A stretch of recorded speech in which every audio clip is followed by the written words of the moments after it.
నిజాం నిర్భయంగా న్యూస్ కి స్వాగతం. కర్నూలు జిల్లా ఎమ్మిగనూరు మండలం గుడికల్ కొండల్లో చిరుతపులి కలకలం రేపింది. కొండల్లో ఉన్న 10 మేక పులులను పులి హతమార్చింది. మరో మేకపై దాడి చేస్తుండగా గమనించిన రైతులు కేకలు వేయడంతో ఆ పులి మేకను ఈడ్చుకుంటూ వెళ్లి కొండల్లో దాక్కుంది. అయితే గత కొన్ని రోజుల క్రితం మేకలు చనిపోతుండగా పులి సంచరించినట్లు అనుమానం వచ్చి గతంలోని ఫారెస్ట్ అధికారులకు సమాచారం ఇచ్చామని, అయినా అధికారులు మాత్రం పట్టించుకోలేదని గ్రామస్తులు తెలిపారు.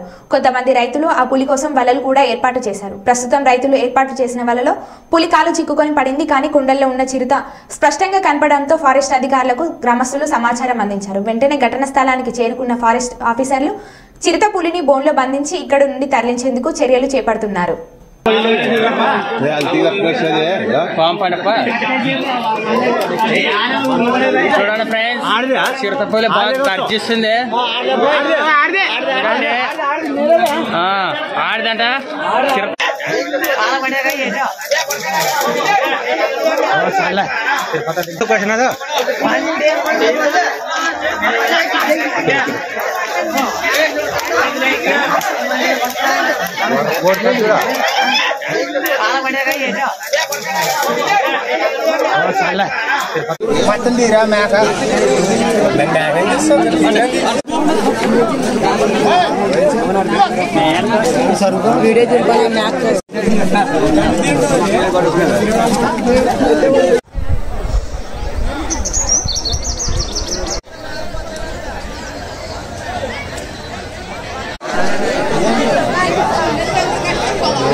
ఇక్కడైతే గుడికెళ్ళి అయితే చిట్టుపిల్ల వచ్చినా సార్. ఇక్కడ రోజుకి 20 రోజుల నుంచి రోజుకి ఒక మేక పిల్లని తింటున్నది. ఈ రోజు అయితే చిరుతపుల్లి అక్కడ ఉన్నది. వచ్చి అధికారులు వచ్చి దాన్ని తీసుకోవాలని కోరుతున్నాం సార్. ఇప్పుడు ఎక్కడ ఉంది చిరుతపుల్లి? ఇక్కడ కొండలో ఎక్కడ ఉంది సార్? అక్కడే ఉంది. ఏం పేరు? వీరేష్.